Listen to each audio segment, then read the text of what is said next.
à toutes, bonjour à tous et bienvenue dans l'école du futur. Au programme aujourd'hui, c'est une des étoiles de la NASA, ingénieure, médecin, professeur et surtout première astronaute noire dans l'espace. Mae Jemison, c'est notre rôle modèle à suivre. Aujourd'hui, celle qui a une idée derrière la tech, évidemment, c'est Jeanne Dreyfus. Et Jeanne, tu nous emmènes dans des expositions un peu particulières. Tu les augmentes et tu pars même en immersion. Je t'emmène en effet, je vous emmène, Marjorie, dans le monde de l'exposition immersive, qui est une nouvelle forme qui s'est développée il y a un peu plus de 3 ans aujourd'hui. Et justement, on attend de pouvoir plonger dans ce monde des expositions immersives avec toi. Allez, c'est notre question du jour. Un jeune sur 5 en difficulté scolaire en 2021. C'est le constat d'une étude Opinionway pour les apprentis d'Auteuil. 1,3 million des 16-25 ans qui sont donc tout près de décrocher. Oui, mais comment les réconcilier justement avec l'école? Pour en parler avec nous aujourd'hui, Alain Assouline, vous êtes le fondateur de WebForce 3. Bonjour à vous. Bonjour. Mais d'abord, focus.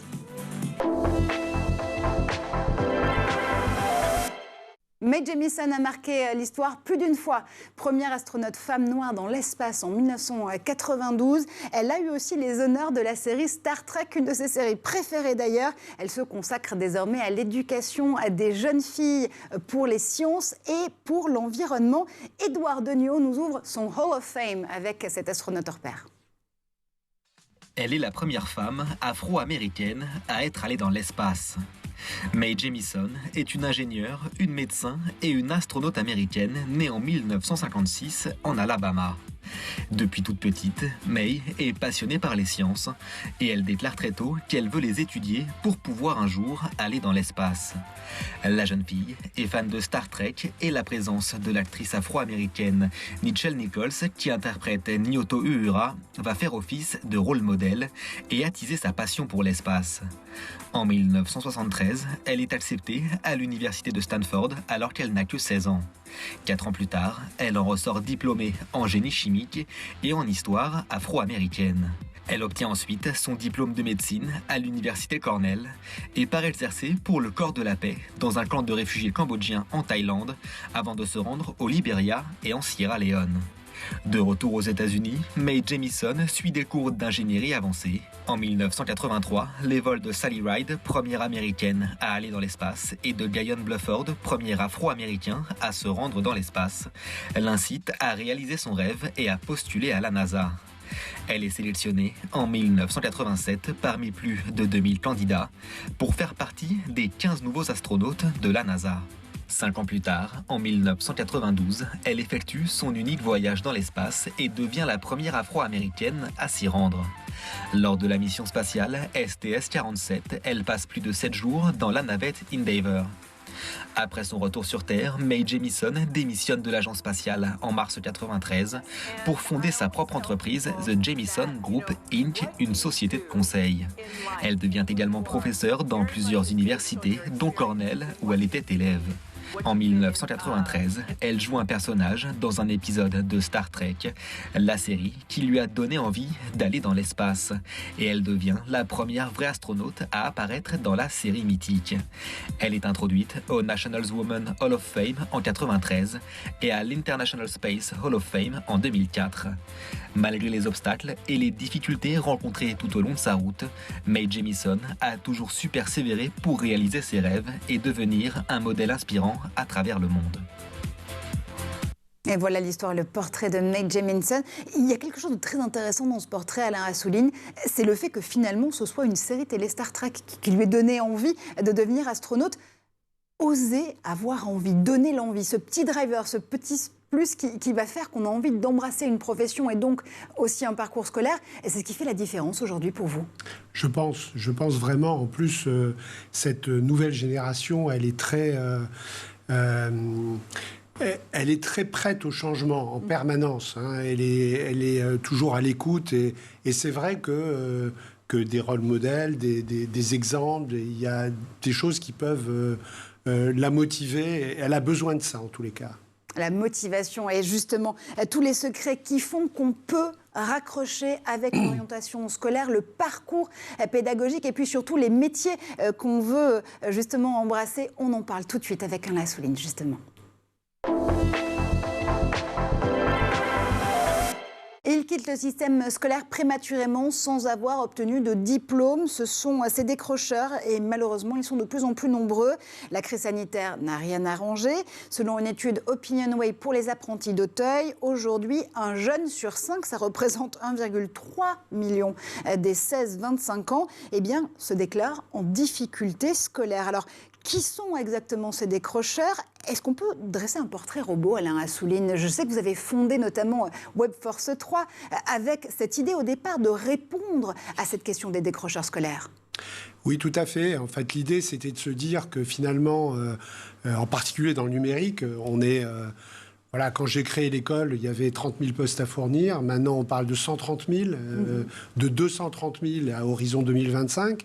Et donc, je me suis dit, c'est quand même bête qu'on ait autant de jeunes au chômage, en particulier dans les quartiers populaires, 2 sur 3.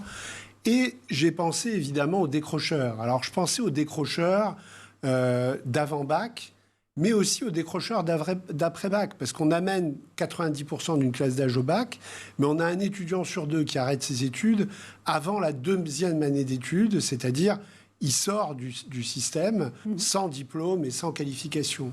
Donc c'était ça un peu mon idée. Quel est le portrait ? En fait, on se rend compte que le décrochage, il se fait à différents moments. Il peut se faire... souvent, il se fait au collège. Il commence au collège. Il y en a où ça se fait plutôt au lycée. Et puis, on le voit, ça peut se faire aussi après le bac. Et en réalité, je pense qu'à chaque fois, c'est une question de pourquoi je fais ça. Et je pense qu'il y a peut-être une inadéquation. Enfin, en France, on est dans cet esprit qui est juste... qu'il faut donner un bagage, un tronc commun à tous nos élèves, à tous nos jeunes, pour qu'ils puissent affronter la vie, un métier, etc. Donc ce tronc commun, c'est la philo, l'histoire, la littérature, les maths, etc. Bon.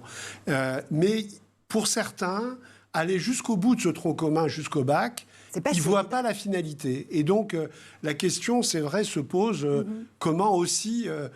faire sauter cette barrière entre formation initiale et formation continue, de manière à faire que peut-être un jeune, s'il voit une finalité avec un travail, un emploi, quelque chose de concret, ça va le remobiliser et qui pourra repartir vers de nouveau se former à ce tronc commun. Mais... donner du tangible, donner déjà le but pour pouvoir savoir comment l'atteindre, ce but. Si on revient justement sur ces raisons identifiées du décrochage scolaire, toujours sur cette enquête Opinionway Apprentis d'Auteuil, les facteurs cités par les jeunes ont tout premier lieu, c'est d'abord le contexte familial. Un contexte familial compliqué à 69%, des violences verbales, des violences morales, sexuelles ou encore physiques subies à l'école à 54%. Et puis un système scolaire qui ne valorise pas leurs talents ou leurs compétences, qui n'est pas adapté à leurs besoins. Ça, c'est ce qu'il déclare à 43%. Ça veut dire quoi, Alain Assouline, pour être très concret ? Que cette école, ce lieu de vie pour les apprenants et les apprenantes, pour ces élèves, c'est aussi un lieu où il faut prendre en compte les externalités, ce contexte familial, ces violences. Comment est-ce que l'école aujourd'hui arrive à prendre en compte tous ces facteurs pour être plus performante et pour être, encore une fois, plus à l'écoute de ces jeunes qui ne décrochent pas ? Alors, est-ce que l'école est capable, et je dis même nous, est-ce qu'on saura prendre en compte ces externalités ? C'est compliqué parce que, par exemple, on a une action très, très résolue aussi en direction des personnes en situation de handicap. Et donc, on se rend compte que quand même, nos formateurs, c'est des formateurs dans tel ou tel métier. Et prendre en compte d'autres éléments, c'est pas évident. Donc nous, on essaye, dans certains cas, en particulier sur le handicap, par exemple, on essaye d'avoir un accompagnement avec des professionnels, de l'accompagnement des personnes handicapées, quel que soit le type de handicap, etc.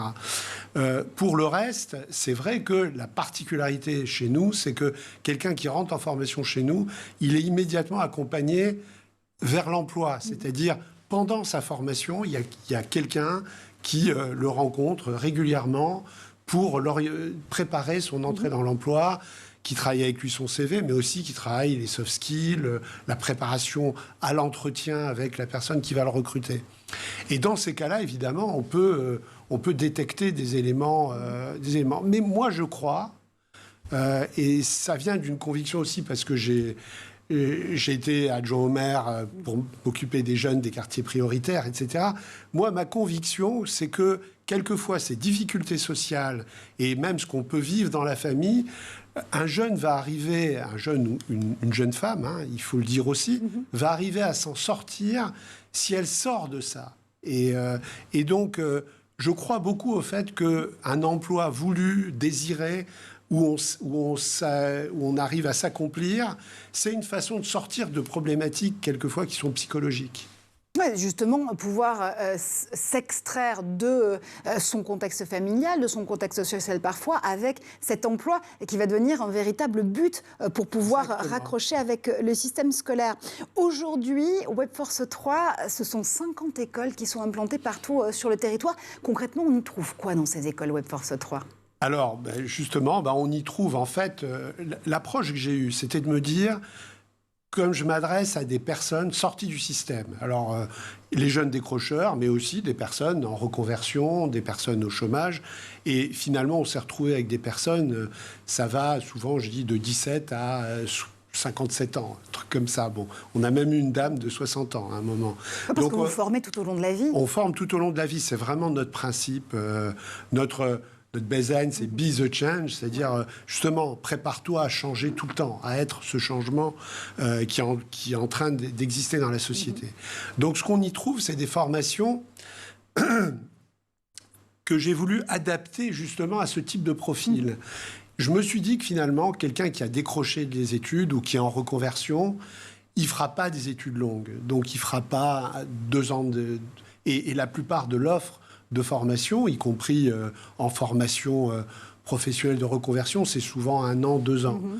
Et c'est pour ça que nous, on a pensé une formation en 3 mois. Donc un bootcamp, avec l'idée de dire que finalement, il y a 2 éléments dans le bootcamp. Il y a le fait de voir le bout du tunnel, c'est-à-dire le jeune ou le moins jeune, d'ailleurs, il se dit que il y a 3 mois, mais dans 3 mois, il sort avec un emploi. C'était un peu notre 3 mois vers l'emploi. Et puis la deuxième chose, c'est que on va le mobiliser en permanence. On va être dans les réunions d'information, on leur dit pendant 3 mois. Pas de fiesta le soir parce que le lendemain, il va falloir travailler. L'embauche, c'est terminé. Très clair. Pendant 3 mois, vraiment, mais derrière, il y a un emploi. Et donc, et on s'est rendu compte que pour des personnes qui étaient sorties du système scolaire, finalement, cette exigence, et je vais vous décrire un peu comment ça se passe, mais cette exigence au quotidien fait que d'un coup, ils se mobilisent de façon incroyable. Parce qu'on reprend un rythme, j'imagine, on reprend exactement. aussi une méthodologie. Et puis, ils ne sont pas en train de s'écouter. Quand ils savent qu'ils ont 1 an ou 2 ans ou 3 ans pour apprendre, ils prennent le temps, ils s'écoutent, machin, etc. Là, ils sont à fond. Alors, comment ça se passe ? Nos formations, c'est de la pédagogie active. C'est-à-dire, en journée, ils sont avec un formateur. Nos formateurs, ce sont des personnes qui pratiquent le métier qu'ils enseignent. Donc, en général, ce n'est pas des enseignants. Ouais. Ce sont des professionnels. C'est des professionnels. Évidemment, on les met en situation devant une classe au moment de la sélection, on vérifie, et puis éventuellement, on les forme sur le plan pédagogique. Mais en tous les cas, c'est d'abord des professionnels. Donc, c'est un peu le maître menuisier qui enseigne la menuiserie en faisant des tables et des chaises avec ses apprentis. Ce sont des artisans du numérique. Voilà, c'est des artisans, on peut dire ça. Ouais. Et donc, en journée, ils font passer des notions à travers des exercices pratiques, des projets individuels ou en groupe, etc. Et ensuite, quand la personne, quand le cours est fini, vers 5h30, quand la personne rentre chez elle, elle reçoit une notification sur son portable de notre plateforme qui s'appelle Webforce Life et qui lui pose une dizaine de questions. Et en fonction des réponses, on peut lui dire super, tu as tout compris aujourd'hui parce que les questions sont posées sur la base des notions qui ont été vues dans la journée. D'accord. Donc on lui dit super, tu as tout compris, ou alors il y a tel truc, tu n'as pas très bien compris, et on lui met un lien vers une fiche de révision qui est sur la plateforme. Et quand il arrive sur la fiche de révision, il a tout un environnement de contenu pédagogique, de vidéos, d'exercices, etc. Et il a un replay du cours. Ouais. Donc, il peut revoir des parties du cours qu'il aurait... voilà. Donc, vous voyez, il a ses 7 heures de cours dans la journée, et puis, éventuellement, le soir, il a encore une demi-heure, 3/4 d'heure à réviser. Et donc, c'est comme ça que se passe la semaine. En fin de semaine, on a un algorithme d'ancrage mémoriel qui, de nouveau, lui pose des questions sur des choses qu'il a vues il y a 3 semaines, 1 mois, et sur lesquelles il a eu des difficultés. L'algorithme est basé sur les résultats de tous les soirs. D'accord. Et en fonction des réponses, on lui dit, tel sujet que tu n'avais pas très bien compris, t'as oublié, ou il faudrait que tu le revoies, et tu as le week-end pour le revoir, on lui met un lien vers ces sujets-là sur la plateforme. Mais c'est très impressionnant, ça veut dire que vous avez vraiment un suivi personnalisé, jour par jour, élève par élève? Exactement. En fait, on personnalise... En fait, le problème de la pédagogie active, pourquoi finalement on n'a pas massifié ça dans l'éducation nationale? C'est parce que la pédagogie active, elle demande une relation très personnelle, très proche, très individuelle avec les personnes. Nous, on s'est dit que le numérique permettait ça. Ouais. C'est-à-dire qu'il y a de la pédagogie active tous ensemble pendant la journée. Et ensuite, on vient... alors, je n'ai pas dit, en plus, quand il est sur la plateforme, il a une vision de ce qu'il va voir le lendemain, le surlendemain, etc. Et en cliquant sur le lendemain ou le surlendemain, il peut faire de la pédagogie inversée. Ouais. Là, pour le coup, il peut se préparer au cours du lendemain, s'il a envie, le soir. Toujours dans cette idée de se dire qu'on a un but... On progresse, on mesure cette progression. Exactement. Et puis on peut revenir sur des acquis qui n'auraient pas été forcément là sur les on empêche le décrochage. Vous voyez, on parle de décrochage scolaire, c'est-à-dire qu'on les suit à la culotte pour éviter. Parce qu'on se dit que... Moi, j'y ai pensé plus sur une approche très pratico-pratique. Je me suis dit finalement, en 3 mois, il faut qu'on les forme. On ne peut pas les décrocher pendant 3 jours parce qu'après, on les a perdus. Ouais. Donc, en fait, on a pensé notre plateforme vraiment comme un moyen d'éviter le décrochage. Et si je ne m'abuse, Webforce 3 a formé 7000 apprenants, apprenantes, personnes d'horizons très différents depuis sa création. Ça veut dire que vous avez un suivi sur ces 7000 élèves aujourd'hui, même quand ils sortent d'une école Webforce 3, vous pouvez continuer à suivre leur progression, à savoir comment ils se sont insérés, comment ils ont trouvé ce métier numérique qui leur correspond? Oui. Donc on a une photographie à 6 mois pour voir où ils en sont. Donc aujourd'hui, les chiffres, c'est 90% de sorties positives. Donc on en a 60% qui sont dans un CDI ou un CDD. On en a 15% qui créent leur entreprise, ou d'ailleurs, quelquefois, ils sont venus chez nous alors qu'ils étaient auto-entrepreneurs. On a eu des graphistes qui sont venus apprendre le code pour pouvoir avoir une offre plus globale, etc. Et on en a 15% qui reprennent leurs études. Et pour nous, c'est une sortie positive, quelqu'un qui reprend ses études. Donc, on a cette vue-là. Et on a une vision pour demain. D'ailleurs, on a répondu à Definum dans ce cadre-là. C'est de faire finalement que ce suivi pendant la formation, qu'on le continue après la formation. Et donc l'idée, c'est que au rythme qu'il choisit, la personne, quand il est dans l'emploi, il va recevoir une notification avec quelques questions. Et en fonction des réponses, on va pouvoir lui dire super, ça va, c'est très bien. Ou alors on va pouvoir lui dire... tu as appris l'HTML5, on est passé à HTML6 et tu n'as pas fait ta mise à jour, tu as un lien là, viens sur la plateforme pour te mettre à jour. On va pouvoir peut-être lui dire que ça fait 2 ans qu'il travaille après sa formation, qu'il a fait ses mises à jour, qu'il est super top et qu'il pourrait monter en compétence sur une nouvelle technologie ou une technologie très demandée et puis avoir un parcours professionnel plus grand, par exemple apprendre Symfony ou apprendre des choses qui vont lui donner plus de bagages technologiques et gagner mieux sa vie, etc. Et là, on peut lui proposer... Et on l'a fait déjà, d'ailleurs, pour Symfony. Des personnes qui ont été formées développeurs chez nous. Au bout de 2 ans, ils ont fait une formation Symfony. Ils ont quasiment doublé leur salaire. Donc, et puis, notre idée, c'est de dire... Peut-être que le gars qui a appris l'intégration web, par exemple, peut-être que dans 4-5 ans, ça sera l'intelligence artificielle qui fera l'intégration.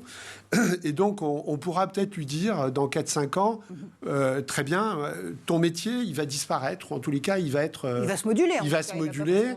Et donc, on va lui dire, sur la base de tes compétences, tu pourrais faire telle formation et pivoter sur tel autre métier. Allez, justement, ces métiers, ces formations en devenir, on y revient, vous voyez, on a des solutions au décrochage scolaire. Ce n'est pas une fatalité, et Alain Assouline avec Webforce 3, notamment, vous le trouvez ici en plateau. Mais d'abord, on fait un tour du côté de la planète tech.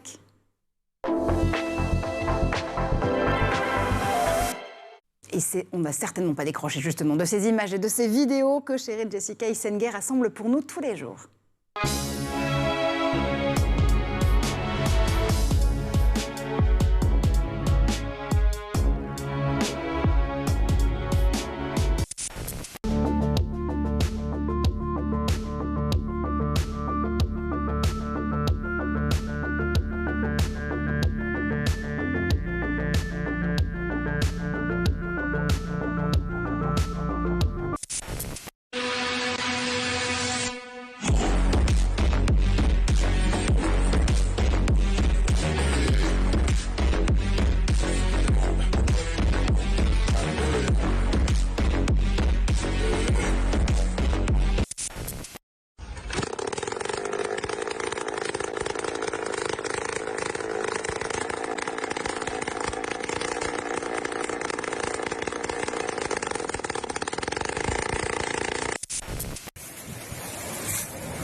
Sometimes your enemies can become your friends.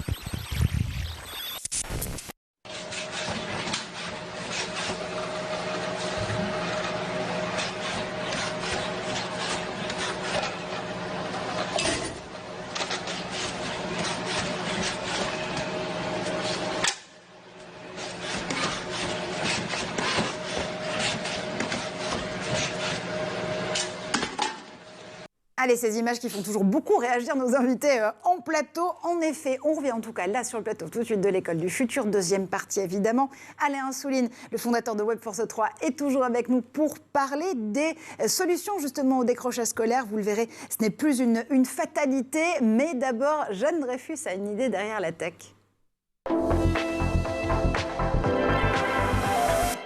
Et Jeanne, on est ravie parce qu'avec toi, on va plonger dans un univers justement d'expositions un peu différentes. Tu les augmentes, tu es aussi en immersion dans ces expositions. Bref, les musées, c'est plus ce que c'était. C'est plus ce que c'était. Vous êtes nombreux en fait à avoir fait l'expérience d'expositions qui ne sont plus des expositions où le spectateur fait face à une œuvre qui serait en face de lui, bien séparée. Ce sont des expositions qu'on appelle des expositions immersives, qui sont faites en fait de projections d'œuvres picturales animées, accompagnées de musique, où le spectateur peut déambuler. À Paris, il y a notamment l'Atelier des Lumières, qui accueille en ce moment une exposition de Cézanne et une exposition de Kandinsky, que je suis allée visiter, qui est un succès populaire, qui accueille l'Atelier des Lumières a accueilli 1,3 million de spectateurs avant le Covid. Et je dois dire que moi, j'y étais jamais allée, en fait, dans ces expositions d'art immersif. J'avais un petit doute. C'est un phénomène qui peut être un peu critiqué par le milieu académique comme étant quelque chose de trop divertissant, comme étant un Disneyland de l'art, comme étant... si vous voulez, quelque chose qui empêche l'art d'être une pause dans un flux d'images constant, qui permet aussi d'avoir une réflexion et un arrêt. J'ai adressé au directeur de l'Atelier des Lumières ces potentielles critiques et il m'a répondu. C'est vrai qu'au début, quand on a ouvert nos portes en 2018, on a été taxé de transformer l'art et d'en donner une vision qui n'était pas celle qu'on voyait habituellement dans les musées, etc. Mais de plus en plus, les gens s'habituent à ce type de présentation. Et en fait, pour nous, c'est l'occasion, on est amoureux de l'art. Culture Espace, ça fait 30 ans qu'on présente au public des expositions traditionnelles. Pour nous, c'est un autre prisme, une manière de présenter notre passion différemment et d'y faire venir un public un peu plus large. Culture Espace s'occupe on lui délègue, beaucoup de musées, beaucoup d'institutions en France délèguent à Culture Espace la gestion de lieux culturels. Et donc là, en fait, l'exposition immersive, c'est un mélange entre ce qu'on appelle le white cube, c'est-à-dire l'espace muséable, le cube blanc dans lequel on met des œuvres, et le cube noir de la salle cinématographique dans laquelle on rentre pour s'ouvrir, ou dans laquelle on s'enferme dans le noir, pour s'ouvrir à la lumière des œuvres qui sont projetées. Et il y a un dispositif technique qui est quand même assez hallucinant. Il y a 130 caméras, 3000 mètres carrés de surface projetée. Et pour 35 minutes d'exposition, on a 10 téras de data qui correspond en fait à 1000 films. Donc c'est un spectacle. C'est considérable, surtout pour pouvoir mettre en scène, mettre en lumière, justement, ces ateliers et ces expositions, sans mauvais jeu de mots avec l'atelier des Lumières. Mais est-ce qu'on a l'impression que c'est un phénomène, ces expositions immersives, qui se développent de plus en plus, ou finalement, souvenons-nous un peu, ça a déjà existé avant ? Ça existait, évidemment, pas exactement de la même façon, mais on se souvient de l'exposition universelle, qui est un des hauts faits de la capitale parisienne, avec notamment l'exposition universelle de 1900, qui avait accueilli 50 millions de spectateurs, c'est-à-dire plus à l'époque que la population du pays français, qui avait notamment accueilli le Palais de l'Électricité, donc qu'on allait voir en fait pendant la nuit. L'électricité était un phénomène qui n'était pas aussi répandu qu'aujourd'hui. Et donc, on allait voir ce bâtiment extraordinaire qui était animé de 10 000 lampes qui créaient une fantasmagorie pour le spectateur. On parlait de ce monument comme de la queue d'un paon qui faisait la roue. Très imagé. Très, très imagé. Et donc, ça donnait une autre approche d'un spectateur qui rentrait dans un univers dans lequel il était entouré par les œuvres d'art, où il pouvait vraiment physiquement s'emparer d'un monde visuel. Et pareil, cette fenêtre sur le monde n'est plus une fenêtre, on est immergé dans un univers artistique. Et au 19e siècle, on a exploré cette perception à 360. On a tous, comme téléphone portable, des smartphones maintenant avec des panoramas. Enfin, quand on fait des photographies, on a des visions panoramiques qui, en fait, étendent l'angle de vue de l'œil humain. Mais en fait, ces panoramas-là, ils ont aussi, un ancêtre qui est un panorama qu'on peut voir à l'écran. Par exemple, là, on voit le panorama des Tuileries. C'est un panorama qui est peint, c'est pas photographique. Et ce panorama était fait pour rentrer dans un bâtiment prévu à cet effet, dans lequel on rentrait, bâtiment circulaire, le panorama entourait le spectateur. Il avait une vision comme ça, globale, immergée dans un univers qui, aujourd'hui, le panorama a disparu, mais on garde toujours le passage des panoramas qui est dans le 10e arrondissement, qui existe toujours. Absolument. Et l'histoire, et surtout l'histoire de l'art, ne serait-elle qu'un perpétuel, finalement, recommencement? C'est une bonne question, ça. Est-ce qu'on va toujours plus loin vers l'immersion, dans l'immersion? Comment est-ce qu'aujourd'hui on la vit, cette immersion? On est quand même en train de passer d'un univers comme de contemplation à un univers d'attraction. Par exemple, on a aujourd'hui un cinéma, on se souvient du cinéma avec la 3D, avec nos lunettes. Maintenant, on passe au cinéma 4DX. Il y a une cinquantaine de cinémas 4DX en France, qui sont des cinémas, en fait, où le siège est un petit peu comme un cockpit d'avion. Le siège du spectateur est relié au mouvement de caméra, et donc on va pouvoir voir un film en sentant des vibrations, en recevant des gouttes de pluie, en ayant des coups d'air qui nous font ressentir une scène d'action comme si on était vraiment dedans. Parce que on parle maintenant aujourd'hui plus de spectateurs, mais de spectateurs, c'est-à-dire qu'il y a un chemin d'immersion et de participation du spectateur à des spectacles, que ce soit en théâtre ou que ce soit en danse, qui deviennent immersifs. Marjorie connaît notamment un spectacle pour lequel elle a invité le responsable des effets spéciaux, Frédéric Lecomte, oui, de Backlight Story, qui s'est occupé de ce spectacle extraordinaire et primé de Bianca Lee, qui s'appelle Le Bal de Paris, pour lequel 9 spectateurs sont invités à prendre sur eux une combinaison faite de capteurs et d'assister au spectacle de danseurs qui aussi ont des combinaisons dans un univers qui est changeant. Ils vont dans différents espaces et ils suivent les danseurs en dansant eux-mêmes. Tout le monde est absolument fan. Voilà, tous les témoignages. Et on est fan d'autant plus que moi j'ai eu beaucoup de chance, parce que je vais vous donner un secret. J'étais à la Mostra de Venise et j'ai pu le tester justement sur place. J'étais la seule spectatrice à pouvoir participer à une des séances du Bal de Paris de Bianca Lee ce jour-là. Et du coup, j'étais totalement immergée, évidemment, dans cet univers, en contact avec 2 des danseurs de la troupe de Bianca qui nous emmenaient dans cet univers purement fabuleux. Et puis surtout, c'est une expérience, un spectacle qui dure 35 minutes. Et au départ, j'avais un peu d'appréhension en me disant 35 minutes d'expérience, ça va être extrêmement long. Est-ce que, aussi en termes de technologie, les décors vont suivre, être aussi fluides ? Eh bien oui, bravo encore une fois à Backlight Studio et bravo aux équipes de Bianca Lee, parce que c'est purement et simplement un émerveillement. Et c'est une façon de briser, qui est un rêve de pas mal d'artistes, de briser totalement le 4e mur. C'est-à-dire vraiment, il y a plus... Voilà, il y a beaucoup d'artistes, que ce soit de musiciens classiques ou de chorégraphes, qui en ont un peu marre de cette séparation vraiment purement rigide entre le public et les acteurs, et les interprètes. Alors, on brise les murs, on va dans l'immersion, on va dans la réalité augmentée, dans la réalité virtuelle. Est-ce que c'est un moyen, tout simplement, pour démocratiser la culture, ou en tout cas pour mieux l'enseigner ? Alors, c'est vraiment un questionnement qui est tout à fait actuel. Ça parle, en fait, de la réalité virtuelle, l'immersion, ça parle à notre cerveau limbique, à quelque chose qui est extrêmement instinctif et primaire. Et donc, c'est pour ça qu'on peut ressentir, par exemple, des sensations de vertige quand on est intégré dans une réalité virtuelle.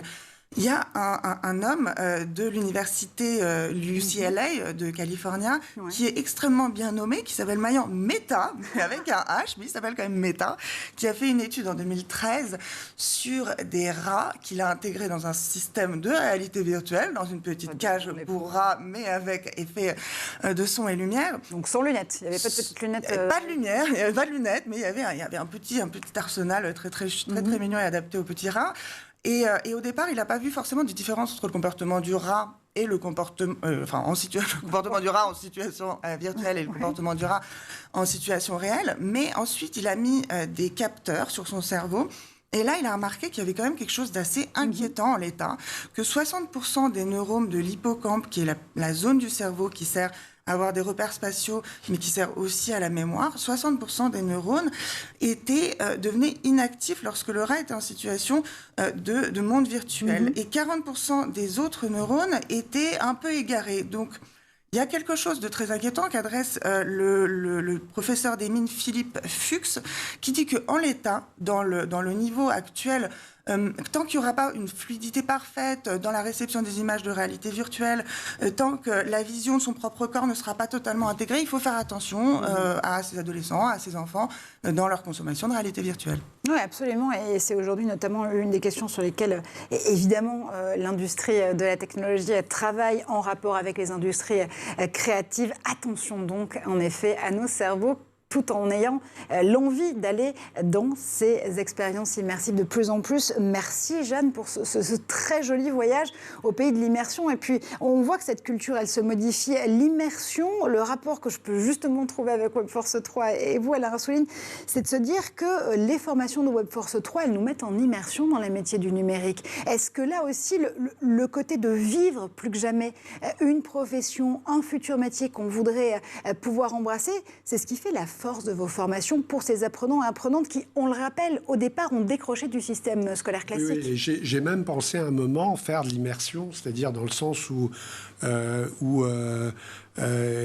trouver un lieu en Bourgogne ou à la campagne où il dormirait là et pendant 3 mois il se préparait. D'ailleurs, je ne l'ai pas complètement. On est en train toujours d'y réfléchir.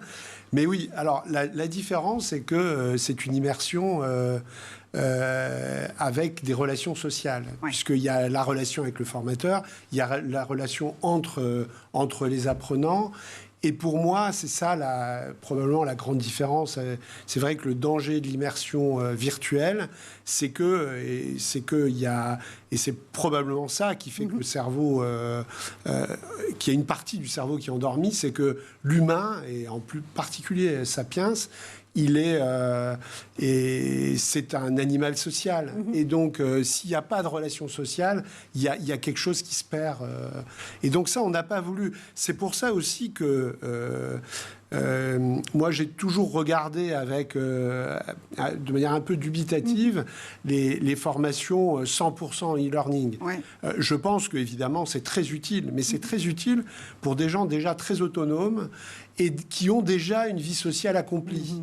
Mais quand on a besoin de permettre à des personnes de se réinsérer dans la vie sociale, de trouver un métier, de reprendre confiance en eux, je pense que le lieu du cours, qui est le lieu social du cours, la relation de transmission avec le formateur, et les échanges avec les autres apprenants, parce qu'on s'entraide, etc., c'est fondamental. Un réseau social en bonne et due forme, vous le voyez, et en dur. C'est ce que propose notamment WebForce 3 pour aider les décrocheurs à raccrocher justement à l'enseignement et à l'orientation. On continue à regarder les solutions ensemble tout de suite dans la deuxième partie de notre question du jour. Et si cette première des solutions, c'était de ne pas décrocher déjà au départ, est-ce que, Alain Assouline, il faut revoir l'offre scolaire de fond en comble? Il faut changer de braquet en matière de pédagogie aujourd'hui?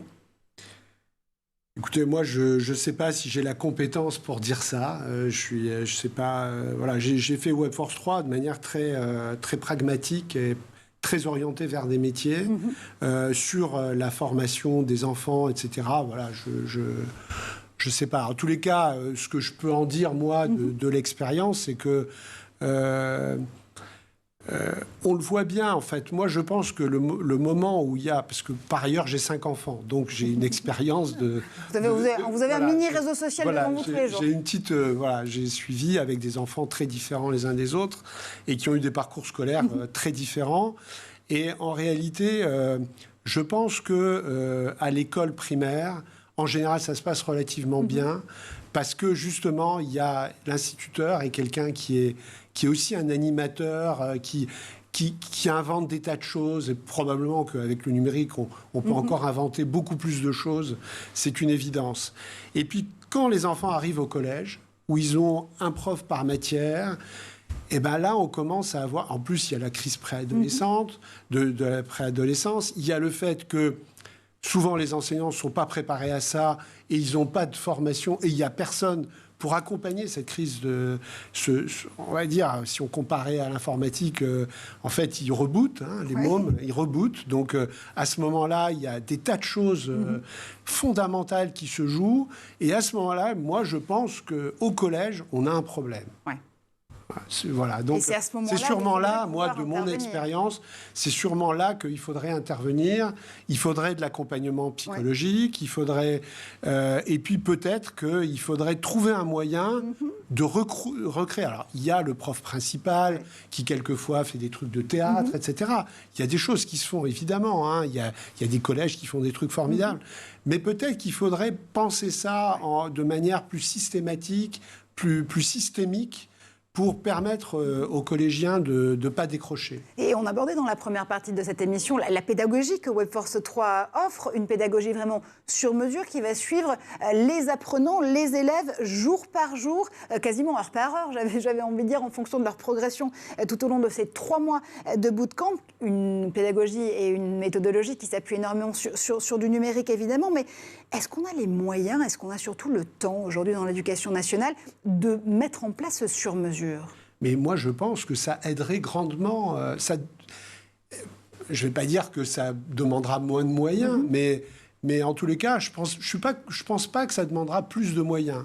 Je pense que, en fait, nous, ce qu'on a voulu, c'est que le numérique augmente les capacités du formateur et pas qu'il remplace le formateur. Donc, le numérique, là, je ne l'ai pas dit, mais en même temps qu'on envoie le lien vers des choses à réviser à l'apprenant, on envoie une alerte au formateur en lui disant « tel étudiant, il a eu des difficultés avec tel sujet ». Et donc, le formateur va le lendemain matin aller le voir en lui disant « ça va, maintenant tu as compris » ou « ça bloque encore ». Parce que quelquefois, même avec le e-learning, il y a des choses qui bloquent, on n'arrive pas à piger. Et ça, le formateur peut débloquer la situation. Et c'est intéressant parce que ça permet à la fois à l'apprenant, à l'élève de pouvoir revoir la donnée, en tout cas l'acquis qu'il n'aurait pas forcément justement eu. Mais est-ce que ça permet aussi au formateur lui-même de revoir sa pédagogie à ce moment-là ? Exactement. Ça lui permet de revoir sa pédagogie, de voir que peut-être il faut qu'il l'explique autrement. Il a aussi une vision sur quand il allume le formateur, quand il allume son ordinateur le matin, il a une vision de tous les élèves, il a la photo de tous les élèves avec comment ils ont réussi leurs 10 questions. Et donc, il a une vision immédiate de ce qui se passe dans sa classe.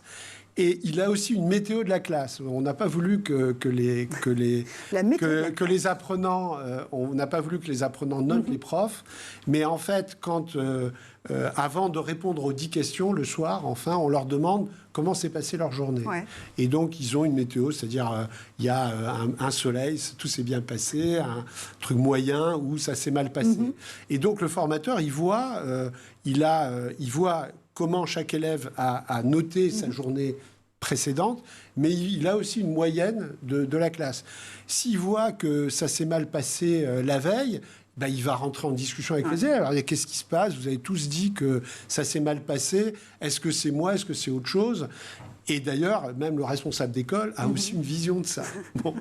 Et donc, s'il voit qu'il y a une classe où il y a un problème, il va aller discuter avec la classe. Voilà. Un tableau de bord qui permet justement à chacun de composer à la fois avec l'humeur de la classe du jour, parce qu'il ne faut pas oublier que aussi dans les groupes de classe et d'élèves et d'apprenants que vous formez, il y a aussi cette idée d'intelligence collective, parce que vous travaillez autant en sur-mesure avec chaque apprenant-apprenante qu'en collectif avec l'ensemble qu'il compose. Exactement. Et donc, on a aussi, dans notre plateforme, il y a un réseau social qui est basé sur Element et qui permet, donc le groupe d'une classe peut échanger entre eux, ils peuvent échanger avec le formateur.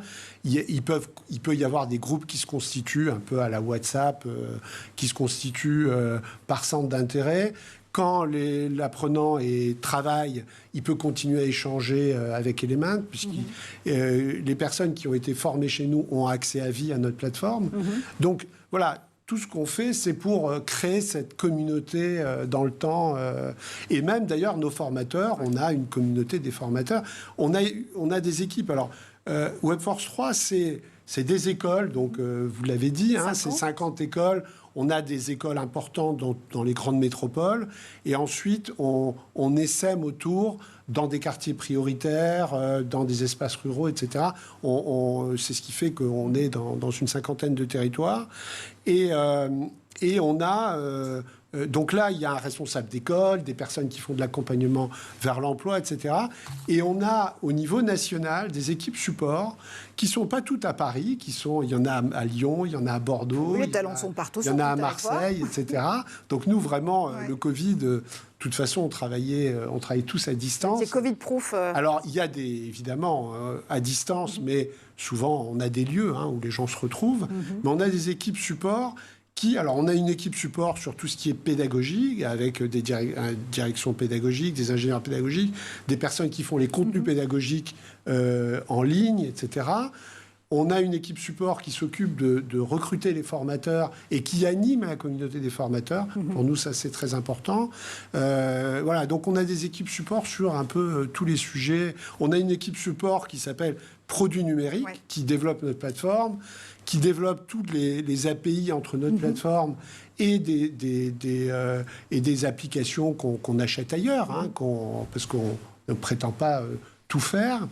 Donc voilà, l'idée, c'est vraiment ça. Webforce 3, une plateforme, donc au sens vraiment premier du terme. On le voit aussi avec tout le savoir technologique que vous mettez justement sur le marché de l'éducation.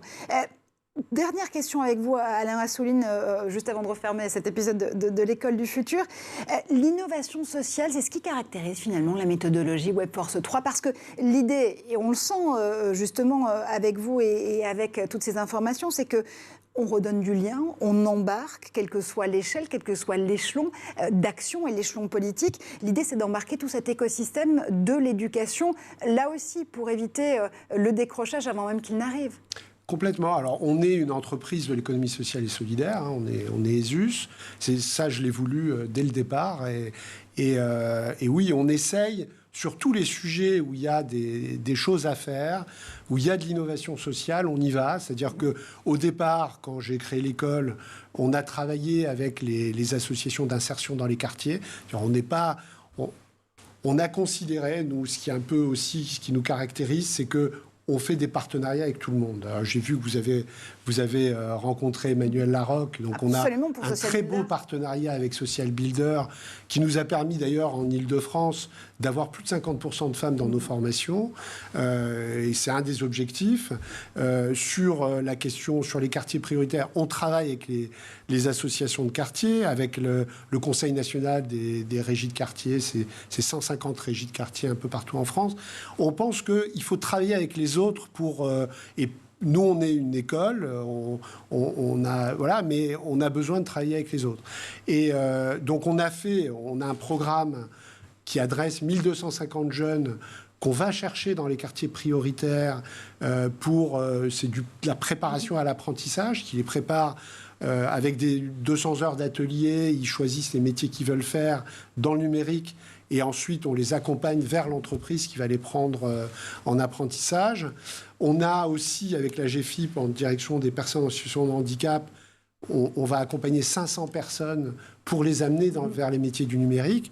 Et puis, on a aussi ce programme dans les prisons, hein, en milieu carcéral, où les personnes qui vont bientôt être libérées, on les forme au numérique pour qu'ils aient un emploi afin d'éviter la récidive. WebForce 3, l'école du futur depuis près de 15 ans, si je ne m'abuse. Ah non, c'est 2014, donc c'est beaucoup plus récent que ça. Ça ne fait que 8 ans. Finalement, j'aurais peut-être à passer par WebForce 3 pour revoir le calcul mentalement. Merci infiniment, Alain, d'avoir fait un tour sur le plateau de l'école du futur. Merci, Jeanne, comme toujours, pour tes enquêtes dans le milieu de l'histoire de l'art et pas que. Et merci à vous, évidemment, d'avoir suivi cet épisode. On se retrouve comme tous les jours sur tous les réseaux sociaux avec le hashtag l'école du futur et dès demain en plateau.